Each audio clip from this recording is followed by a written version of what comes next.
Welcome to Head Start, the podcast for race directors and the business of putting on races. Last week, if you happened to join us for part one of our two-part Facebook ads podcast special, we set the scene for you by looking at Facebook marketing strategy, understanding sales funnels, planning and structuring ad campaigns, and mastering audience targeting.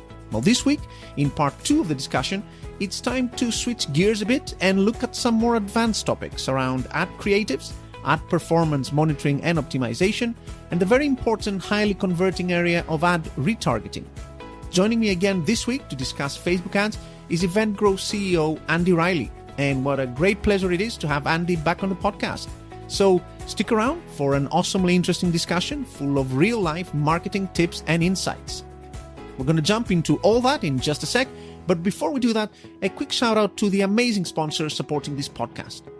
Many thanks to RunSignup, Race Director's favorite all-in-one technology solution for endurance and fundraising events, now powering more than 26,000 in-person, virtual and hybrid events. And many thanks to RaceCheck, whose free RaceCheck review box widget can help you collect and showcase your participant feedback on your own website, helping you more easily convert website visitors into paying participants. We'll be hearing a little bit more from these two great companies a bit later in the podcast, but now let's dive into part two of our Facebook ad special with EventGrow's Andy Riley.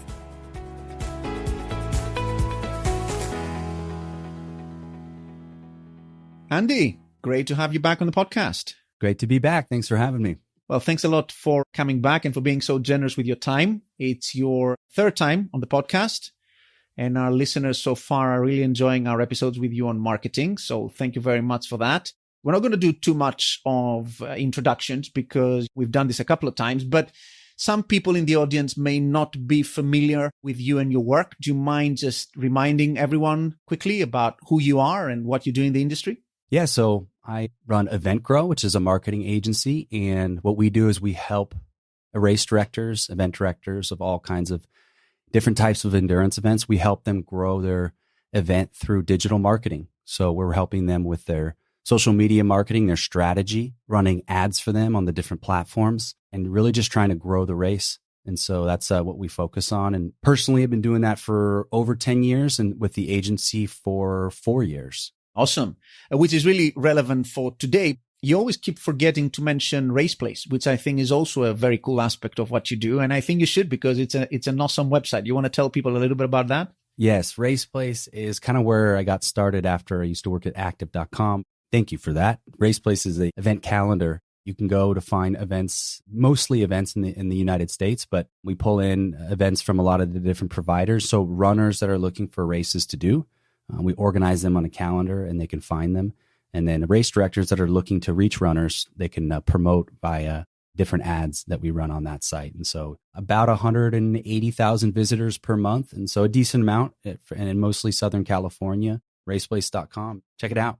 Absolutely. Check it out and go add your race on that because it's free to do so. It's got really great design, good amount of organic traffic. It's only going to take you a few minutes to add your race on that. So I think you should if you're in the US and haven't done so already. So Facebook ads, we broke this into two parts because it's really, there's too many things to talk about there. If listeners haven't listened to the first part of this, you should go back and do that. That was the episode just before this, where we discussed some really basic concept around Facebook ads. We discussed sales funnels, boosting posts, using the Facebook Ads Manager. And we also went through all the steps of setting up ad campaigns and also ad targeting, which is a big part of getting successful ads on Facebook, fine-tuning that, making sure that you reach the right running audience or whatever your audience may be in the right area. And moving into part two today, we're going to be talking a little bit more about the ad itself, creatives and content. And then we're going to look at strategy optimization and high level steering your campaign once it gets going. So we're going to be talking about budgeting, which we touched a little bit on in the first episode, monitoring performance, and also retargeting in slightly more depth than we did in episode one. So let's get started with creatives and the ad itself. So if people want to link to the previous episode, we discussed a lot about campaigns and targeting. And now let's sort of like zoom in into ads a little bit. And I was going through one of your Run Sign Up Symposium presentations from a couple of years back, where you discuss Facebook ad creatives. And one of your comments there that I'd like to get a little bit more color on from you is it said, highlight the desirable after state in quotes. So what's that all about? The after state is in effect the image or the imagery of the person after they've received the product, the service, or whatever it is. And so the idea in marketing is you're trying to move somebody from a before state to an after state. I'll give you an example. The before state for an event, it would be you're looking for something to do. You're looking to get active. Not that you're inactive, but you're looking for an event, and that event is going to provide you with something that's going to bring you joy, happiness. It's going to make you better as a human. And so the before state would be me before the event. And it doesn't mean that I'm unhappy. It just means that I need to be able to have that event to kind of give me something, to provide me something. The after state would be naturally for an event would be them at the finish line. So when I say after state, the after state would be that the finish line shot to me is the best after state shot because it shows them there's either pain, there's usually joy, there's happiness, and you actually get it in the photo. And so we always try to use those photos in our marketing. Another after state could be for an event is if they're having fun. So if they're like, for example, if it's something like the color run, you could show an image of somebody just kind of running around, jumping around, having fun. That's in effect a part of an after state of like they've received this product and this product has made them feel this way, which is I'm smiling. If you could see me, I'm smiling, but that's their after state. So you want basically, which I think I've heard more generally in the context of marketing more generally, you want to be showing people in the state that they sort of like put themselves in the shoes of the person in the ad kind of thing, right? And they sort of get some of that emotional high, almost like, seeing someone running, seeing an image of someone smiling into the camera while they run the race probably works better than, like having, say, a drone shot of like your start line with 10,000 people, like 10,000 dots moving through kind of thing, right? You want to be seeing humans, emotions, that kind of thing. Well, yeah, I would say if you were to measure kind of an after state shot versus something like a drone shot, I would say I'd rather use the after state shot. Now, a drone shot can be advantageous because what that can do is that could show something that could show scale. So sometimes we try to show scale of an event to give it some social clout to say, wow, this is a sizable event. Other people are doing this. I might want to look into it, which is another kind of the marketing psychology things, is social proof, basically. But if contrast, I would say if I only had two images and one was an after state, one was a drone shot, I would use the after state shot in my ads. Yeah, we should say to people that the very first episode we did together on the podcast was on marketing psychology. And if people haven't listened to that, they should definitely go back and do that, which is actually why we did that first. We discussed lots of concepts around social proof, other psychological triggers that play well in ads, scarcity, authority, all of that stuff, which is really important. One question we got in the group from Sherry Lanios, I hope I pronounced this correctly, in our Race Directors Hub on Facebook, is whether ads should aim to sell a specific aspect of a race, like location or the venue or the swag or the PB potential. So basically focus on one thing, or whether through the ads, you should try to basically sell the race in a more rounded way, like more generally. Should you focus on one single specific message or try to sell the whole concept? When you're writing an ad, you only have so many characters in the copy. You only have so much space in the image and so much time in a video. So what do we, I think the essence is, what should I put in there? Sometimes it's better to do less than more in terms of the ad. So for example, if I have an image ad, a square image ad, think of Instagram, the square image format, and I have a description area, which I'm told I should do less than 125 characters. In Facebook, we try to do less than 125 characters per what they're telling us that we should do for optimization. Then I know, okay, here's the available space that I have. Now, what do I want to talk about? And what we do is anytime we work with an event, we'll sit down and actually create a list of highlights of the event, of what we believe are the things that sell the event to other runners. And so we already kind of know what those things are. And I would highly suggest any event director, before you write your ads, to do this, to sit down and say, what are the things that either people from our survey had told us of why they do our event? What are those things? Let's write them down. Let's highlight them. And then when you go write ads, if you can fit the top 1 or 2 or 3 things in an ad, you have enough space or time to do it in your creative or your format, then you could do that. But if you don't have a lot of space, it might be better to write a few different ads and just have one highlight. Like, let's say you run over a very specific part of your course that's beautiful, that's by the ocean or it's by a body of water. And that is one of the biggest highlights that people have. I would create an image that shows that. I would create copy that matches that.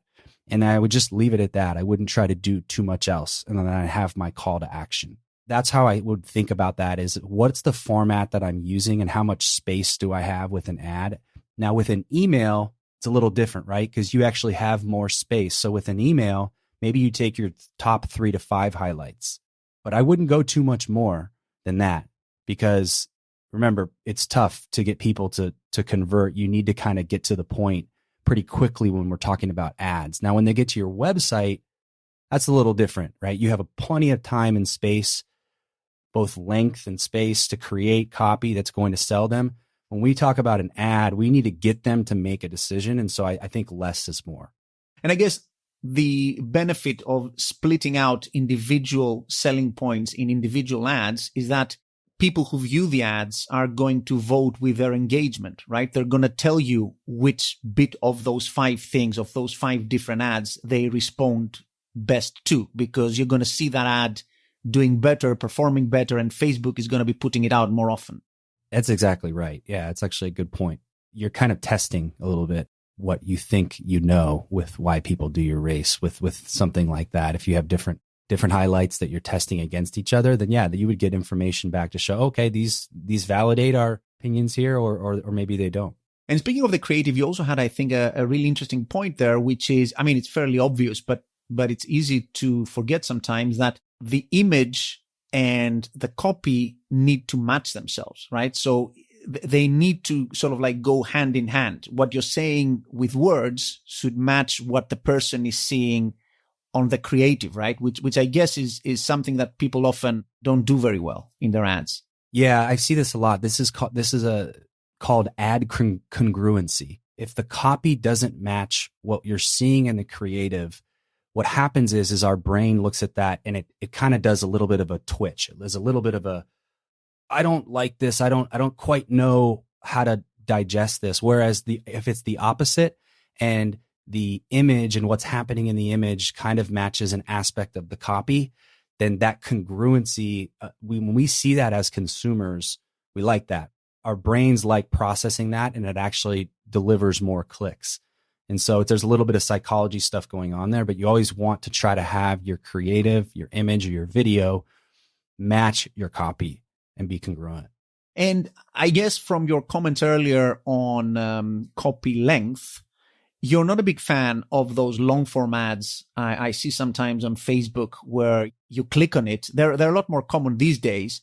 And basically it's like a full page of text there or something, right? Someone trying to go through a story and convince you, and like really, really too much information in the text. Do you ever see that in ads in our space, like promoting races? And is there a place for it, or should people just stick with a short form, be really concise, 120 characters or so? We haven't had a ton of success with the direct response ads that are trying to get people to sign up with long form copy in the description area. I never would like to say that it's not something that could succeed. I don't think you should ever say never. You just continue to test, but we haven't had success with it. I would estimate that it wouldn't be terribly successful for a direct response ad for people that run endurance races. We wouldn't do it because of that reason. However, there might be instances where it might make sense. For example, there might be a race director like letter or something that you'd want to write that's in a very impassioned type of message.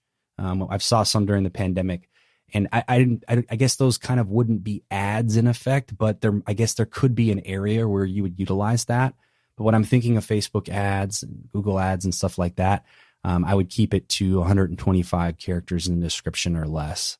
And for the creative, people have been advocating for the greater use of video in ad creatives for a while. People say an image is 1,000 words, a video is 1,000 images kind of thing. And if you can and have a good video to use that. What's your opinion on the use of videos? Are they successful compared to images? Are they better? What's a good length for them? What should be in them? Have you guys been using that in the agency for your clients?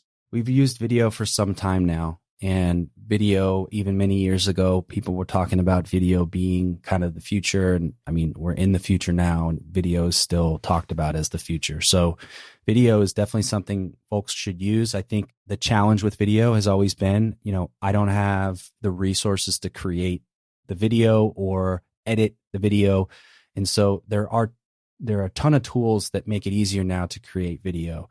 How long do we recommend for video? 15 seconds or less, typically for Facebook, is a good marker to shoot for. For longer form video than that, you could go 20, 30 seconds. But for most folks, 15 seconds is going to be a good place. And it's also what Facebook likes. But you can use some very basic tools to create video. I'll give you an example. There's a tool called Canva, it's very popular in the United States. Is it popular? Yeah, it's very popular. I mean, I'm aware of it, and lots of people use it in the UK and other places as well. So Canva is a great tool that it's very easy. In fact, my mom uses it. I just bought her a membership. She loves it. She does all of her birthday cards on it and stuff, and she can use it pretty well. So you can use it. My mom's crushing it on Canva. We can do this. So Canva, you can upload even just images, and you can create a simple slideshow of those images.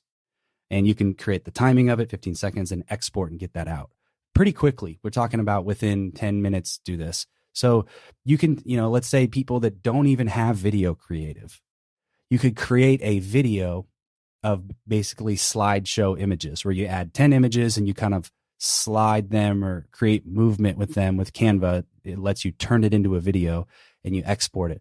That is going to perform better than just uploading those images, because Facebook looks at video and video just performs markedly better on that platform. That's where I would start. Is if you haven't started at all, you could start there. And that's actually a very feasible starting point for somebody that's not a video expert. You could be a video newbie and get involved that way.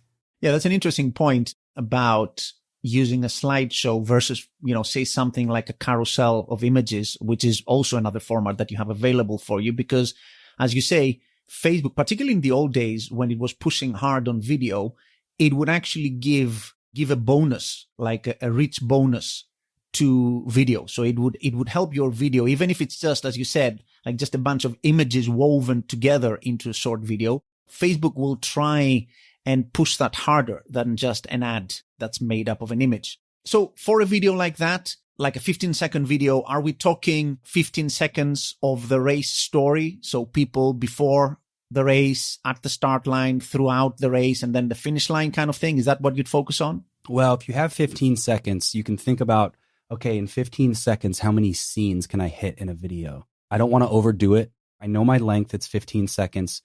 You can kind of think of, okay, how many different areas on course or different clips could I fit in that time without it being too much? When you start to get to plus more than 5 clips for a 15-second spot, then that's, you're having to shuffle through those pretty quickly. And so I'd say try to shoot for, at a maximum 5 clips, or even just 1 clip of a highlight of your course. And then think about your copy. So let's say the ad is I'm going to cover 2 of my highlights. I run by the water and I have a great medal. Do I have video clips of them running by the water and video clips of the medal or pictures? And then what I would do is I would take those 2 scenes that I'm marketing, and I'd have a transition at about 6-7 seconds, which is halfway through the video, and I'd go from highlight 1 to highlight 2, and then at the end I'd put a call to action. So the call to action at the end you should always be telling them what to do. People want to actually be told what to do when they look at an ad. So at the end, I'd put register here or whatever the messaging is. And that's kind of how I would think about that is once again, match the video up with your copy And that could actually give you an idea as to what you should put in your video. Because you don't just want to put, random everything in your video. It's a lot to digest. And so that's why these shorter videos are great, because as a producer, you're a video producer now, you don't have to think about how many, I gotta have to fill 30 seconds. Like, that's a lot.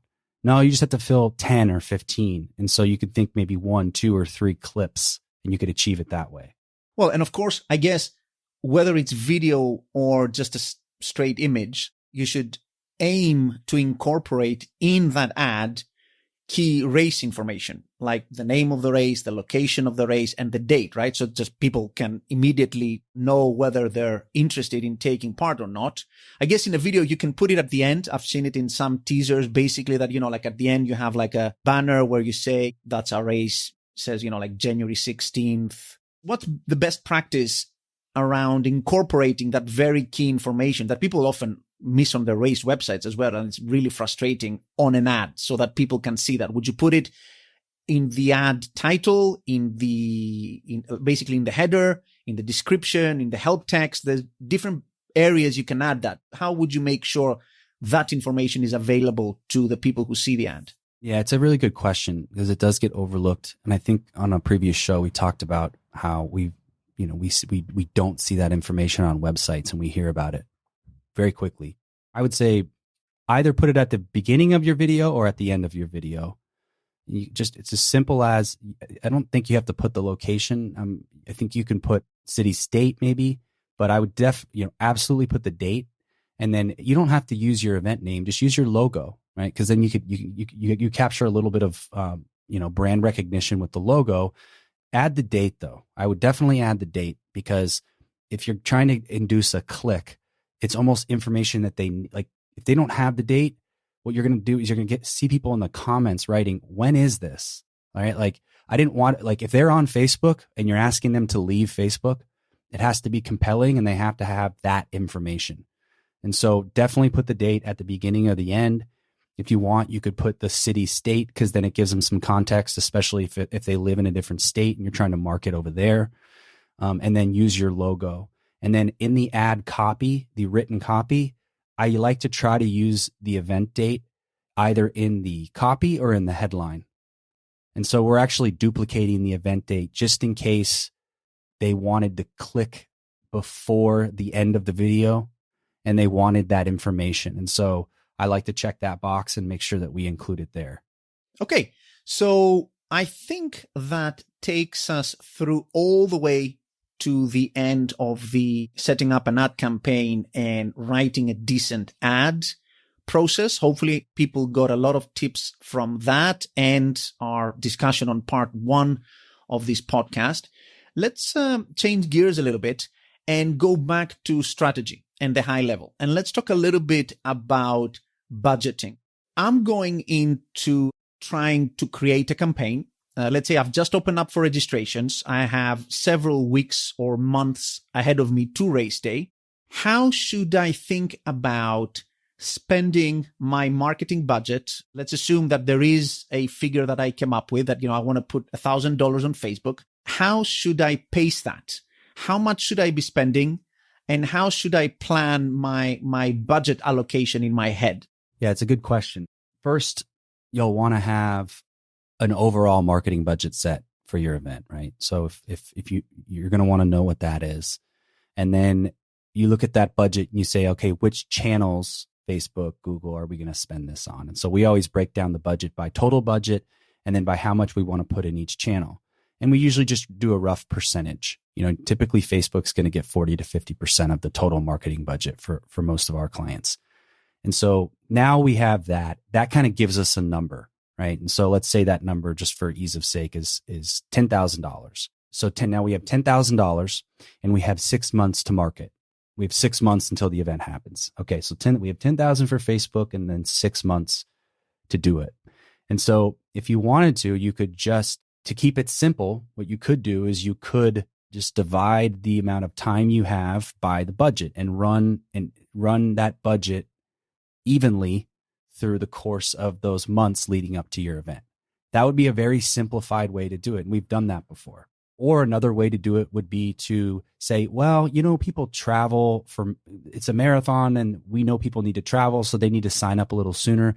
So what we would do is maybe we would front load our budget, meaning the first 3 months we would spend more than, say, the last 3 months.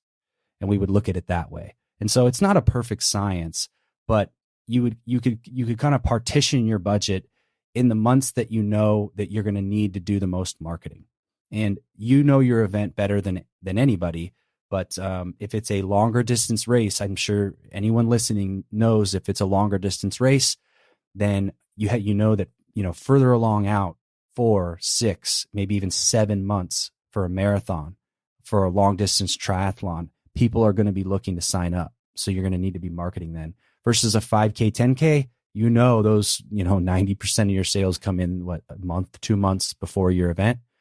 And so we like to just at a simple level look at partitioning it evenly or slightly front loading it. And that'll give you a number and say, okay, in May, we know the max we want to spend is $2,000, right?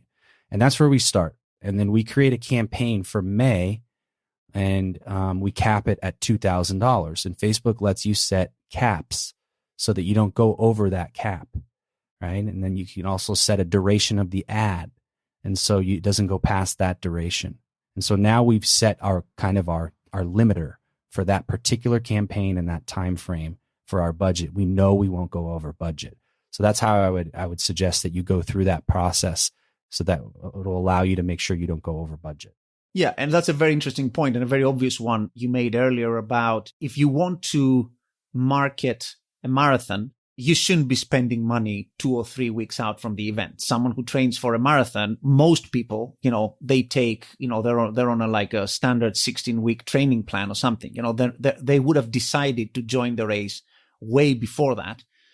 While you were saying all that, one interesting point that came to mind from a discussion we had actually on this podcast a while back with Johanna Good from Run Sign Up, looking at some statistics, is that some stupendously high amount of people seem to register around price increases and stuff like that, or like early birds, or like those points where prices change, like something like within the next 4 days before a price increase, something like 25% of registrations or something crazy was happening.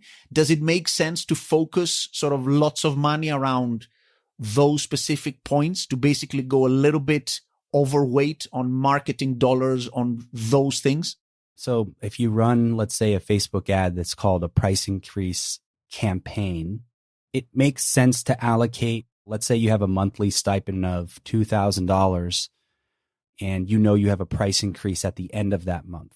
If you were just going to run one campaign and then it's a price increase campaign, well, then that answers your question. You're going to spend all $2,000 on that. And I think that is completely fine to do because you're right. You will drive considerably more sales with a price increase Facebook ad than you would with one that didn't have a price increase or a discount because of all that we talked about before, that data is already there. They're going to sign up.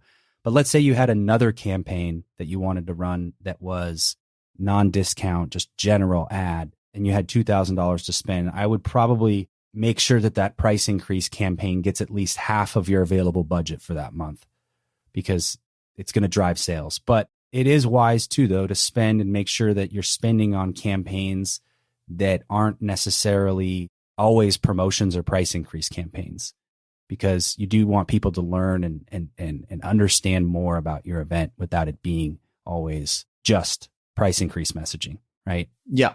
So if you have the flexibility to have more than one campaign, then that's great. If you only can have one campaign, then I would say, yes, it would probably be wise to run a price increase ad and use most of your budget for that. So if you have been using Facebook ads to market your race, you know that one of the most important things to keep track of is revenue attribution, which is to say, being able to tell how many conversions, that is race registrations in your case, you get from the money you spend on Facebook ads. Now, tracking conversions from Facebook can be done with the help of the Facebook Pixel, which is a little bit of code that Facebook provides that you have to add to your website to be able to track what actions Facebook users clicking on your ads take on your website.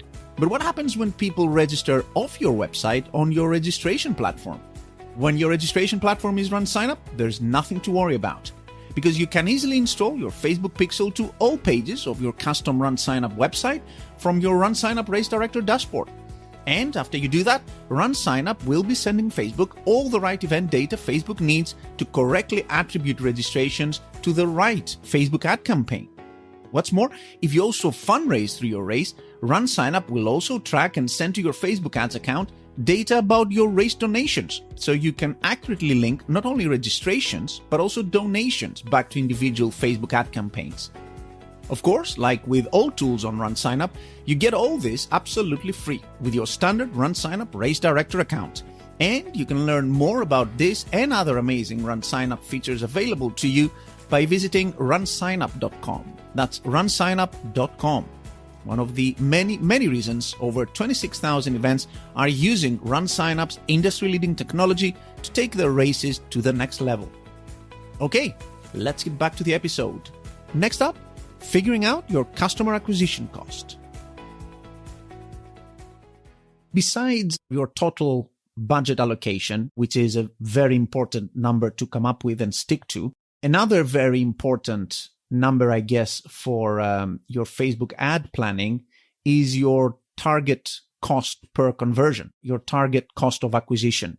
And we mentioned some concepts at the start of the previous episode around return on ad spend and that kind of stuff. But I think it's really important to go into it a little bit here as well. How should people be thinking about their setting a target cost for acquiring customers through Facebook ads? Well, first, in order to even use this, feature in any platform, you have to know what that is. So you have to have an idea as to what is your baseline target acquisition cost. And if you don't know what that is, that's okay. What you then would do is you'd actually start to run ads, run Facebook ads, and run conversion focused Facebook ads. So the objective of the ad is conversions, and run a couple different ads and try to get through a couple months of ads out into the market. Then you can actually go in and look at the metrics, and you can see what the cost per acquisition was. So you can actually see the data and go, okay, here is what I was overall paying to target this customer. And if you have a significant amount of data in there, and I would say significant would be 2 to 4 months at least. I'd imagine even in that time you spent maybe $500 or more dollars, $1,000, $1,500. Then you could start to get a little bit of an accurate, or at least a starting point of what it does cost you to acquire a customer. So in order to use the feature, you need that information first. And so let's say once you do have that information, you can start to test out ads and put in a target acquisition cost. And I would say when you use that feature, it's a great feature to make sure that you're not spending too much to acquire a customer in Facebook. It'll actually keep your return on ad spend up because you're not overspending based upon what you can spend to get somebody. However, the caveat is, you might not drive as many total conversions as a result, because Facebook is saying no to the people that, are $2 above your target cost. Typically, we won't even use that feature in Facebook. We'll test it out a little bit because we very closely manage the return on ad spend.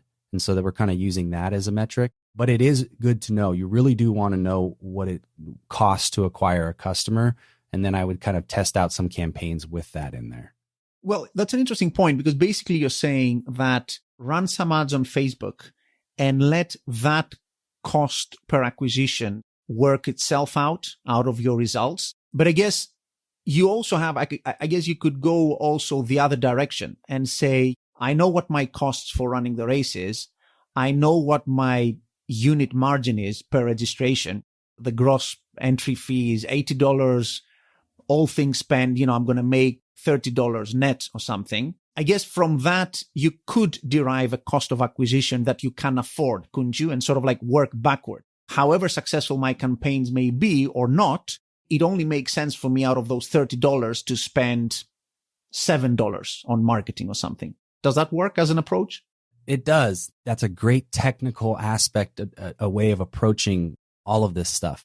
It doesn't perfectly work out that way in the real world, though, because what each platform has a different cost per acquisition. I pay a different amount on Google than I do on Facebook. And so when you're trying to drive a sale, if you do that, what I've seen happen, customers that have done that without having a ton of data or just doing that solely, is that they don't drive enough conversions as a whole.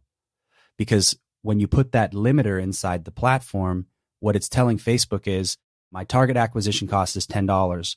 Facebook, when it sees an $11 person, it won't sell, right? And so sometimes you could get people at a lower one, and sometimes there's people that are slightly higher. So it's not a bad way to go about it.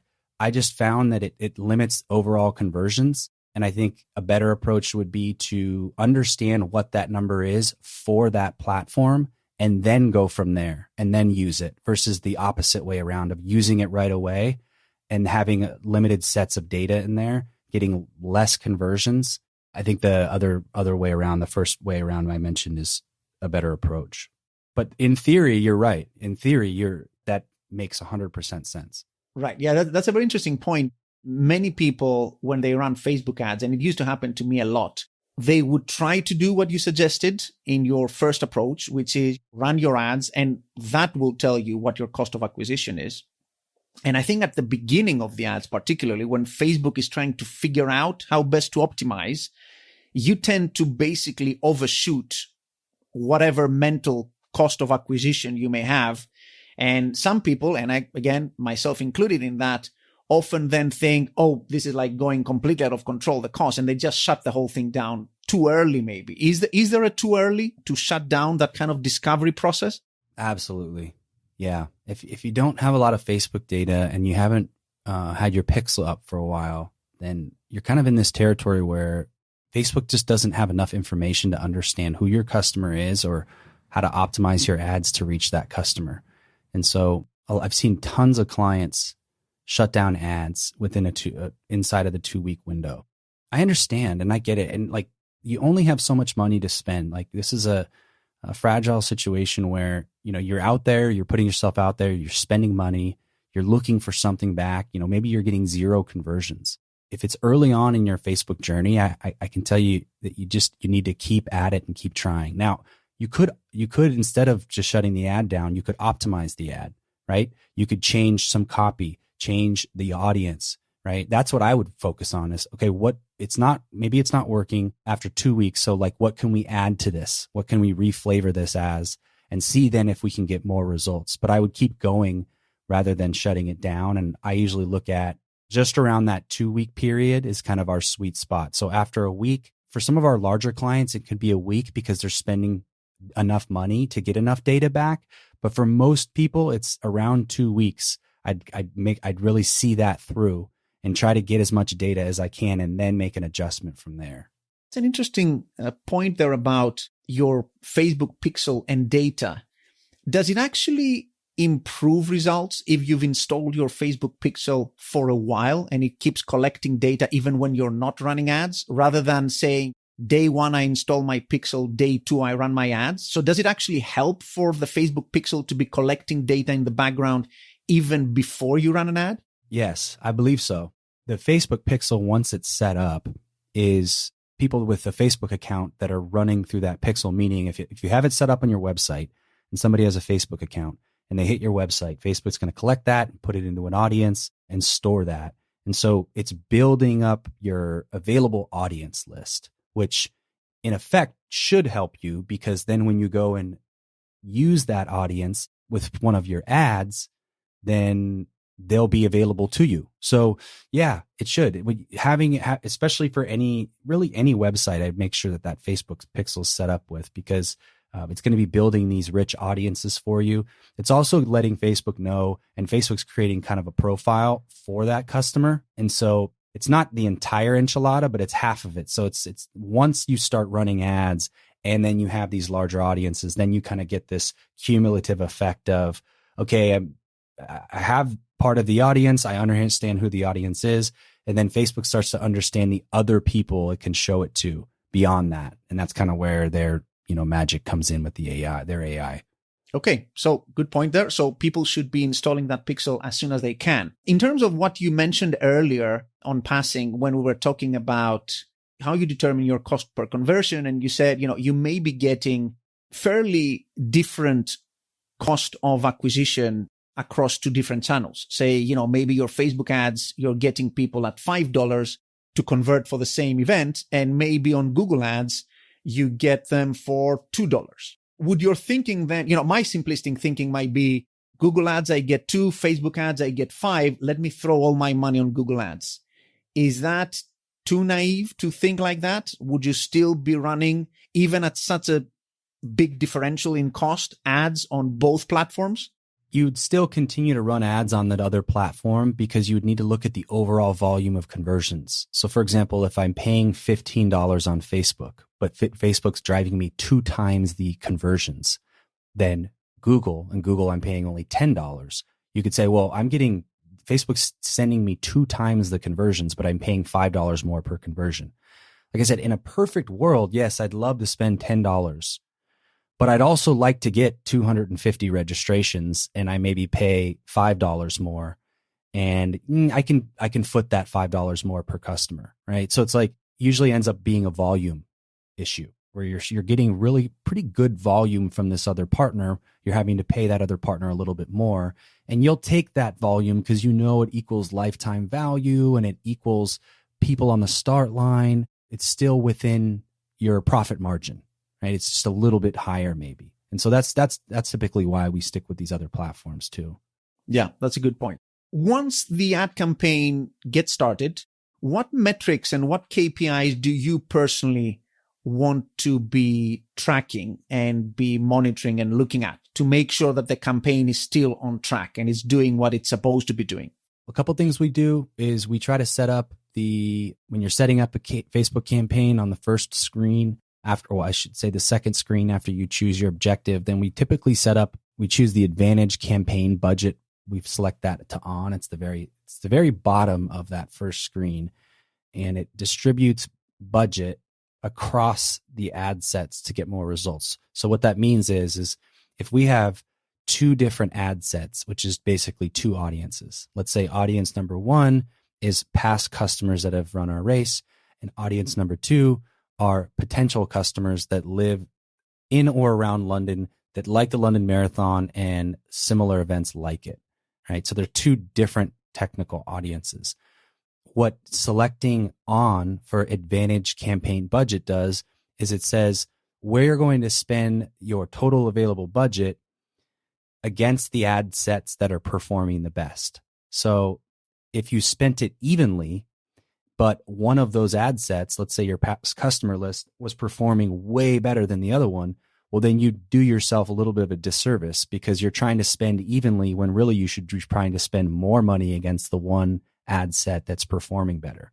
So what turning that little knob on does is you allow Facebook to spend your money in the area where you're getting the best return. That's why we use that. And in terms of at the ad campaign level, you'll be looking, I guess, at cost per conversion. Would you be looking at any other metric to basically just get a feel for how things are going or whether they're sort of like going off course? Maybe how many times people are seeing your ad or any of those metrics that you get there?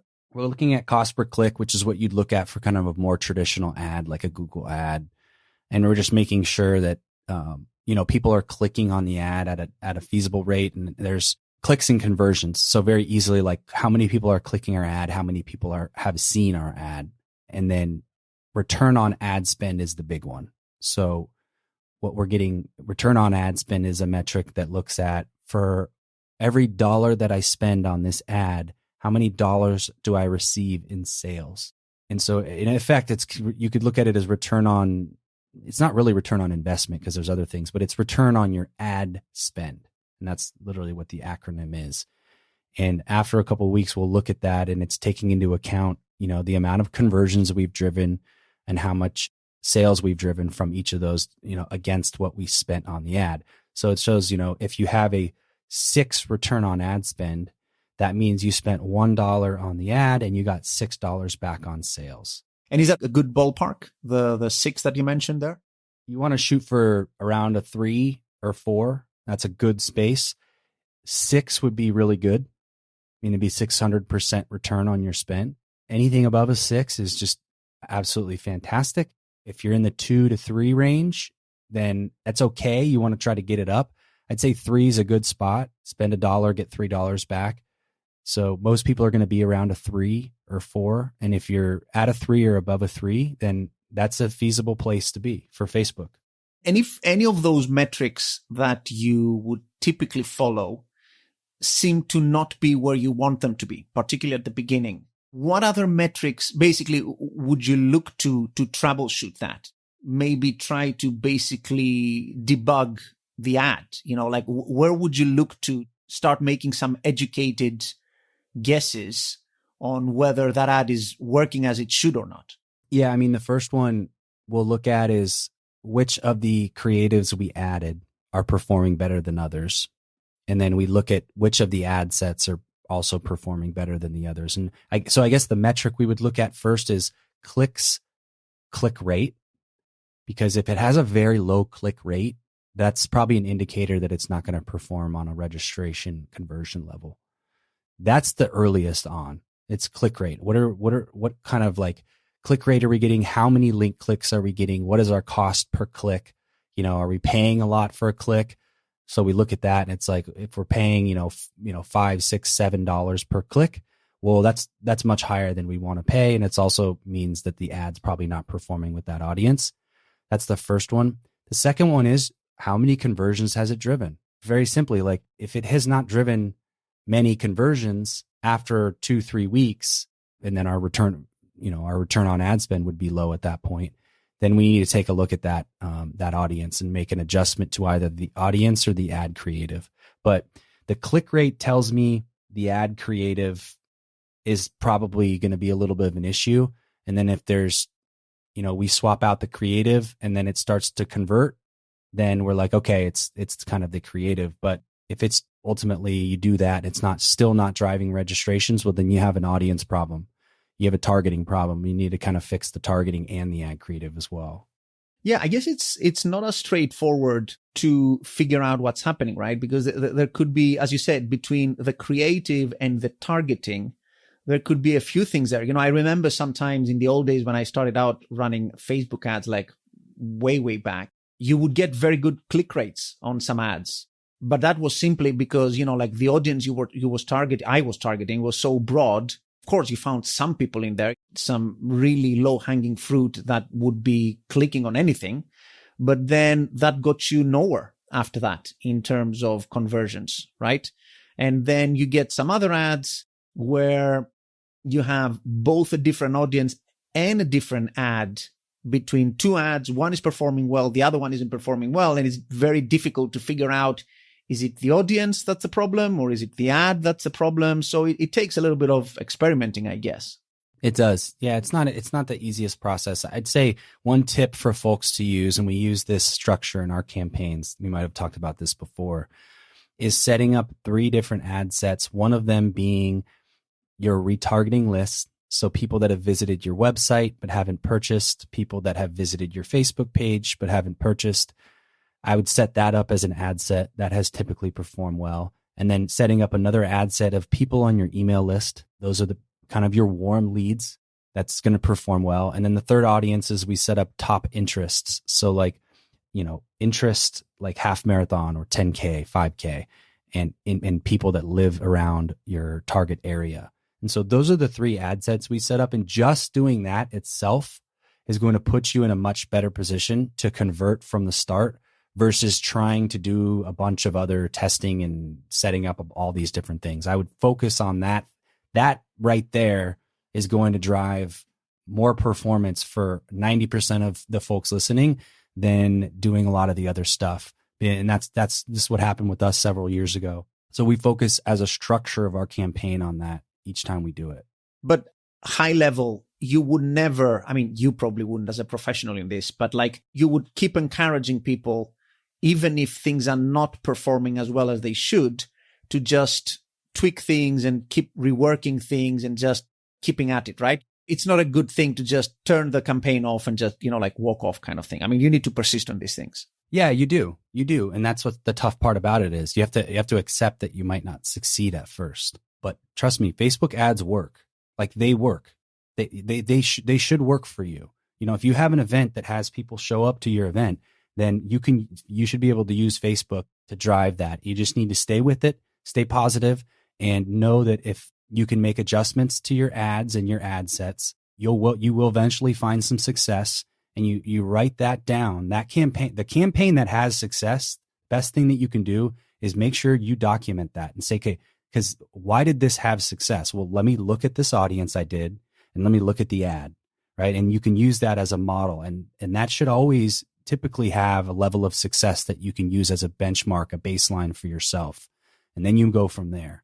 But yeah, you have to stay with it, and it can be challenging. Okay, so you spent the money on Facebook ads and got a good number of new people coming through to your website. Now it's time for your website to convert those people into paying race participants. One of the big ways you can help your chances in that is boosting your website's social proof, which is something we actually discussed with Andy in our previous podcast on marketing psychology. Basically, this means showing people coming to your site why other people like them loved your race. And there is no better way to do that than using RaceCheck's review box widget. With your RaceCheck review box, you can showcase all your glowing race reviews from RaceCheck's industry-leading race reviews database directly on your website. You get to instantly share with incoming visitors all that's awesome about your race and why your past participants loved your event. And by showing these glowing race reviews right at the point where people take an interest in your race, you can increase your website registrations by a massive 22%. That's a lot of participants to miss out on. And you know what? You don't have to, because downloading and installing your RaceCheck review box is absolutely free. That's right. All you have to do is head over to organizers.racecheck.com. That's organizers.racecheck.com. And you'll be able to download your free RaceCheck review box today, giving your race website the instant social proof boost it needs. Total no-brainer. Free widget, more registration for you. Organizers.racecheck.com. Okay, now let's get back to the episode. Let's take a look now at retargeting. So we've touched on it in a few places. I hope by now most people listening in would have an idea of what it is, but in case they don't, or it's still a little bit fuzzy, do you want to explain the concept briefly for people, how retargeting works in ads? Yeah, retargeting is once you have your Facebook pixel set up, your Facebook pixel can kind of track where people are in the process and what they're doing. If somebody goes to your website and they try to sign up for your race, but they don't finish that process, Facebook can put them in an audience of people that got to your last page of registration but didn't sign up. And then you can run an ad and then target that group of people, which is what retargeting is. And so it's putting a message in front of somebody that you've previously interacted with. It's a very powerful, in fact, it's the most powerful thing in marketing is retargeting from a conversion standpoint. And you could imagine, so you're seeing a product or service that you very recently looked at. So it's fresh in your mind. It's also probably something you're interested in. And, you know, frankly, some folks just need more time to be able to purchase. And so that's in effect what retargeting is. Yeah. What is it that they say? You need to see the same message a number of times before you purchase, right? There's nothing wrong with your ad, but like people have to see your race being marketed to them 7 or 8 times before they pull the trigger. It's just how things are. Yeah, I think it actually is 7. I think that's the number. Like the 7 people need to see a message 7 or 8 times to actually convert. Like this is a metric across all things, across all product lines and services. I think it is 7 or 8. So the idea that, you can just put one ad out and it works is not the case, especially if they don't know who you are. You have to reestablish retargeting with them and remessaging with them to move them down to that 7, 6, 7 purchase spot, or at least the 3 or 4 spot. Yeah, I guess some people, some race directors, who do Facebook ads on their own, probably think that setting up a retargeting campaign is cumbersome and there's only a few people, because it's a little, you need to create a custom audience. You need to basically think through this stuff a little bit more. And you're sort of, with a retargeting campaign, you're targeting very specific people. But on the other hand, that is the most likely audience to convert, right? And you have people who literally came to the end of your registration process and they abandoned it. So it must pay to target those people, right? Yeah, absolutely. Yeah. I mean, your warmest lead is somebody that got to your checkout, your actual checkout page, but then didn't purchase. That is your warmest lead. That's the ad that is going to convert somebody on first vision of that ad. Those people are going to sign up at a high rate. Well, we see this in the data, even post this iOS update, we have trouble retargeting against Safari and iOS users. The available retargeting audiences that are out there are still converting at a high rate with Facebook. And for good reason. They're right at your checkout page. They're right at the finish line. They've already had, let's say, 5 to 6 messages, right? Like they're at that like 5 to 6 message mark at that point. They saw your email, they saw your ad, a couple other things. So that is the most profitable audience and ad to run on Facebook is a retargeting campaign. And it's for that reason.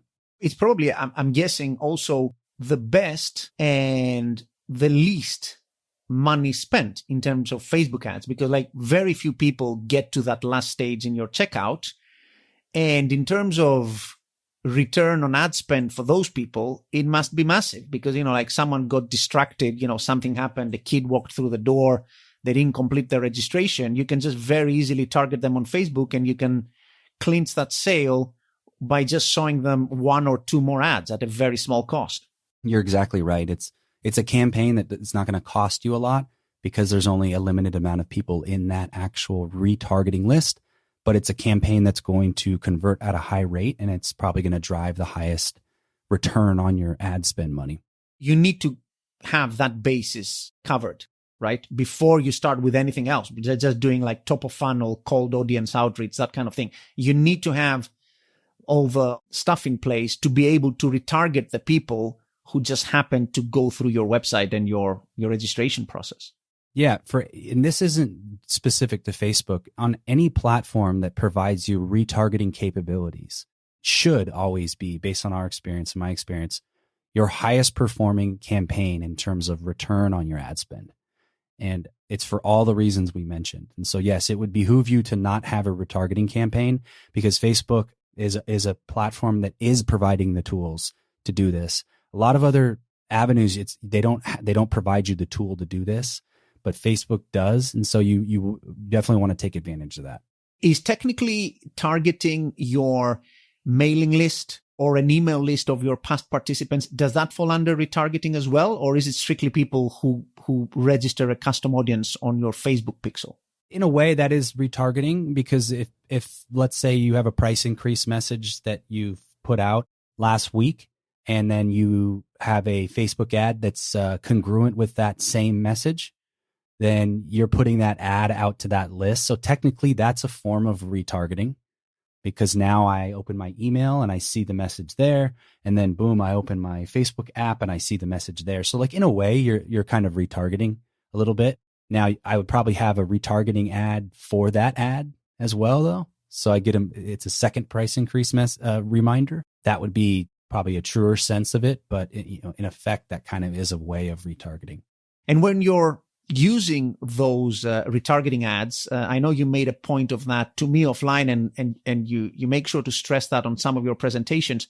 What you want to be doing, although I guess it's not the end of the world, but you do seem to feel quite strongly about this, is you want, once someone that you've retargeted or targeted converts to being a registered participant, you want to be taking them out, somehow excluding them from your retargeting campaign so they don't keep seeing the come register message after they've actually registered, which can be a little bit annoying. Yeah, that's a great point. So when you create custom audiences in Facebook, it allows you to create an audience of people that have purchased from you. And so what that allows you to do is create an exclusion audience, or we call them exclusion audiences. And we literally name the audience exclusion, people that have purchased from us this year.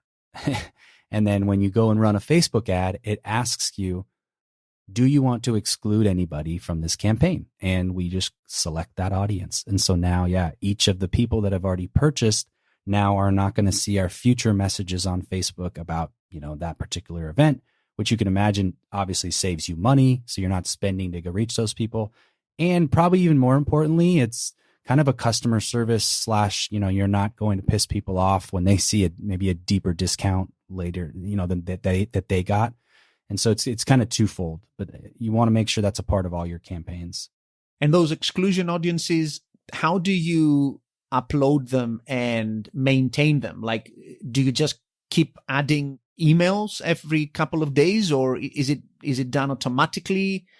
Do you maybe create another audience based on a pixel on a landing page after someone registers, and that's kind of like automatic? What's your preferred way of doing that? We do 2 exclusion audiences just so we can try to get the most coverage. The first one is what I just mentioned. We create a custom audience in Facebook with the pixel, and we name it people that have purchased in the last X amount of days for this event. And we use the pixel. So if they purchased and they converted, Facebook can track that. And we say people that have purchased, and then they get it into an audience. So that's the first one. The second one is kind of the old school way to do it, is you can upload an email list of people that have purchased from you that year. And we do that for clients usually after big price increases or promotions, but we do it basically weekly. And you can just continue to upload people from your registration platform in there. So we kind of use 2 audiences to try to make sure we get full coverage. Okay, great. So one last thing I want to touch on the topic of retargeting is this lookalike audiences functionality. So I sort of get where Facebook is coming from that. Basically, from my understanding, these are audiences that Facebook tries to match people like the people that are in your custom audience with a broader set of people that is not necessarily in your custom audience, that Facebook guesses would be a good pool to convert from. Are they effective in your experience, lookalike audiences? We've had varying success with lookalike audiences. Sometimes they're effective, sometimes they're not. I wouldn't look at lookalike audiences and say, oh, it's going to save me. It's this amazing large group of people, because each event is typically geographically challenged, meaning you can only get people from a certain geographic distance out from your event. And so it actually limits the lookalike audience's ability to be successful. For like contrast, an event with a product or service that isn't geo-dependent. A lookalike audience can perform really well because people could be in any state, in any country. And if they have an affinity to that particular product, then that lookalike audience could expand and scale. But with an event, like I said, it's geographically based. So definitely I would test it out. But I would temper expectations around how much that can and will drive for you. Yeah. In essence, you're saying that you have a great custom audience, say, to start with, and by switching on these lookalike audiences, Facebook might actually be diluting down your good audience into something that's broader and less effective, because it doesn't understand that, for instance, your event is meant to target only people in Atlanta. And then maybe Facebook, sees some people in Atlanta and draws a lookalike audience that isn't really very effective. Yeah, you want to try to create an audience or lookalike audience if you can, and make sure that you're understanding your geographic limitations or your geographic data. Like if you know that based upon your data that, there's only these 8 states or 8 surrounding areas or areas that people actually travel from, then I'd make sure that my lookalike audience took that into account. Otherwise, it's just going to select people from certain regions or areas, maybe outside of your potential area, and that's just a wasted impression. And so you want to just make sure that you kind of take that into account. But I would test it out. Test it out and use it, and just make sure you're taking into account that geo-specific stuff. Okay, great. I think we've been between this discussion and the one on the previous podcast through a lot. I hope people have found it useful so far. One of the last questions I had for you, and we've covered a few already, common mistakes that people do when they run Facebook ads. And I'm thinking mostly of people who don't do this for a living, like yourself. What kinds of things do you commonly see people doing wrong when they run Facebook ads, and they can avoid or they can fix and improve? One that I think is what I typically see is, well, we actually talked about it before, not having the date of the event in the ad. Save yourself some comments in the comment thread by just putting the date of your event and hopefully your event logo somewhere in your ad creative and copy. That's an easy, like, quick one that I just see that's so common out there. The other one that's more strategic is the thought might be, gosh, it's just going to take me so long to create, all these different images and videos and copy. But what actually saves you time, because, we're running ads for our business, and we try to think about how we can be the most efficient with creating and managing ads. And so what we're doing is actually saving the most time, the process that we use. And the best thing you can do is lay out your campaign structure before you actually go create the ad. So, for example, write down just simply on a piece of paper your budget for the ad, your goal, the timeline or duration of your ad. Write your copy. Actually write your ad copy before you go into Facebook and create your creative. So create your video, and have that on a sheet or just somewhere, on your computer, right? So all that structure is there, because trust me, if the ad works, you're going to want to make sure you had that structure somewhere. Number one, so you kind of have your cliff notes. Number two, when you actually go into Facebook and create the ad, you will create it 10 times quicker than if you're sitting in Facebook and you're trying to figure all that stuff out, right? You're literally typing it all in, like, ooh, should I say this? Should I say that? No. You should have all of that well thought out, written, and you can look at it, step back from it and say, okay, and really kind of, that is a strategic kind of hack. And it's very simple. It's not really a hack. It's something simple that really not a lot of folks do. They're just trying to figure it out on the fly. So just plan it out in advance and have it ready. And oh, by the way, that's a template now, right? So what we find is, since we've had so many templates, we go back and we look at our old templates. And so we've kind of built out this system where we have all these beautiful templates of ad copy, creative. And so that gives us even more ideas and optimizes the next time we do an ad. That's what I would focus on. And I would say that you want to take a look at and do. And then the last one would be, just make sure you're not shutting the ads down, too soon, because guess what? It might not perform well that first week, but you need to give Facebook enough data to give you information to be able to make a decision on optimizing your ad. And the only way you can do that is by giving it enough data. And so leave the ad up 2 weeks minimum, and then, take a look at things from there. Yeah, it's like that cartoon or meme that goes around sometimes of the prisoner trying to escape, and he's digging that tunnel, and, like, he's literally 3 feet from breaking out. And then he turns back because, he just doesn't know that he's so close to the result that he wanted. And you can't know when you're in that initial stage. You just need to stick with it and just see it through at least a couple of weeks, as you said, just to let things work out for themselves, because the algorithm needs time to be effective. Exactly. Yeah, especially if you haven't done a lot of Facebook marketing. Cool. I'm going to close this on another question from our Race Directors Hub group on Facebook from Robbie McClang, who I think is also a marketer besides being a race director. And he says, this is a tough one. He says, where do you see the role of Facebook ads in marketing races in 3 to 5 years' time? Are people going to still be using Facebook ads in 3 to 5 years? Are they going to look different? Is it going to be as effective? Is it going to be less effective? What do you think?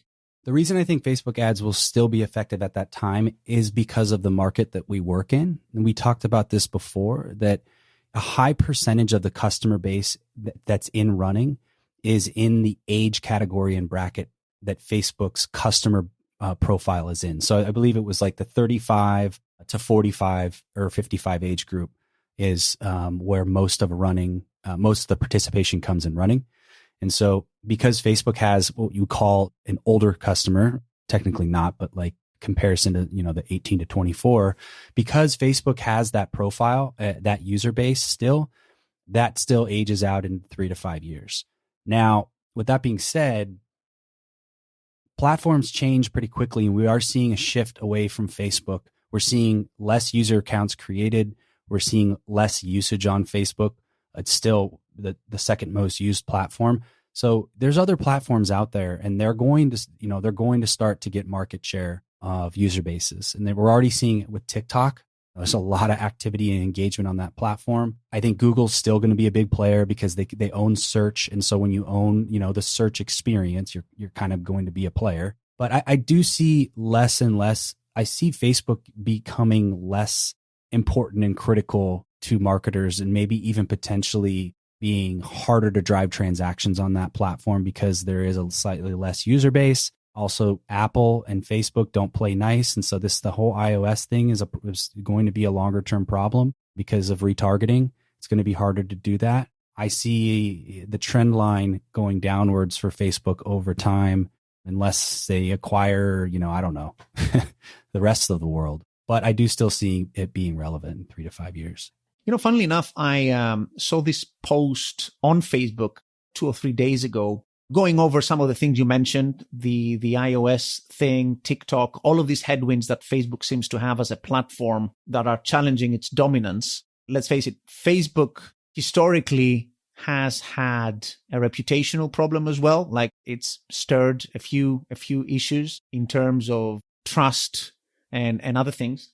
And actually, lots of the comments on that Facebook post on Facebook about Facebook's demise were from Facebook users. And they were saying, oh, I would have deleted my account ages ago. It's useless, blah, blah, blah. But lots of people seem to be enjoying the groups and the community aspect of Facebook now. It's become a huge, huge thing on Facebook. People are saying, people of our age or older, they would say, oh, I don't bother with it. I don't write any updates or whatever. And it's only for close friends. But I have my golfing buddies in my golf group, or, like we have the Race Directors Hub group for race directors. Lots of people seem to just go there for the groups. And one interesting aspect of that is that groups are still not monetized really by Facebook. So, I mean, it's almost like Facebook is stopping short of doing what it did to your personal feed with what's happening in groups. If you go into a group, you only see group posts. You don't see stuff beyond that. And you need to wonder. And, often you see people on groups about marketing asking, I would love to be able to advertise my products and target members in that specific group. And that can happen. You need to wonder whether Facebook down the line might open up that big opportunity, because most of the people still seem to just enjoy that aspect of it. Yeah, they do. You would know better than I would, because you have the Great Race Director group in there, and so people are very active and engaged. And once they're in there, active and engaged, they're probably going to stay in there, active and engaged. And it might be one of their better features. A lot of people might even log in and use that, and versus even trying to go through their feed. I think the feed is kind of, I hate to say the feed is dead, but I don't know how relevant their Facebook feed is anymore. Right? I mean, there's Instagram that's a lot more relevant. You have the sidebars on Facebook. I see ads on there. I think their mobile ads are doing okay, but I think it's dominated by Instagram, and the feed seems to be just a lot different than it used to be. So, but yeah, it's an interesting take on groups. Maybe if revenue is slipping enough down the line, they do look at that, because I know that the advertising part of their business is why they're so big. We'll see if that changes, and if they look at groups for that revenue that they're missing. Well, I guess we'll be around, so maybe we can catch up on that in a year or two.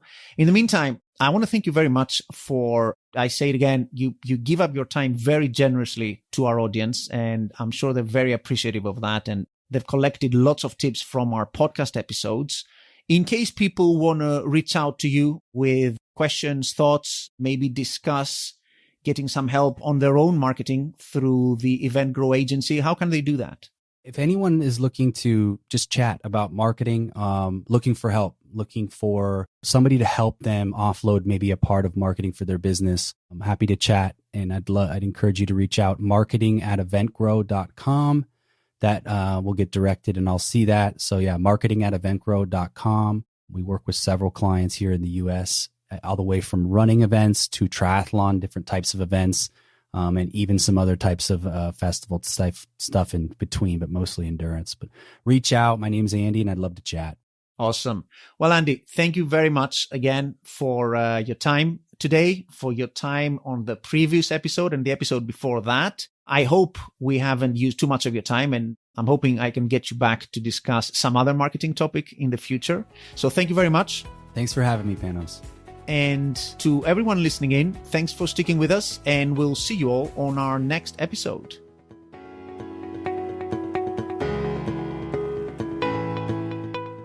I hope you enjoyed today's part 2 of our Facebook ad special with EventGrow CEO Andy Riley. You can find more resources on anything and everything related to race directing on our website, racedirectorshq.com. And you can also share your questions on race marketing or anything else in our Facebook group, Race Directors Hub. Many thanks again to our awesome podcast sponsors, Run Sign Up and RaceCheck, for sponsoring today's episode.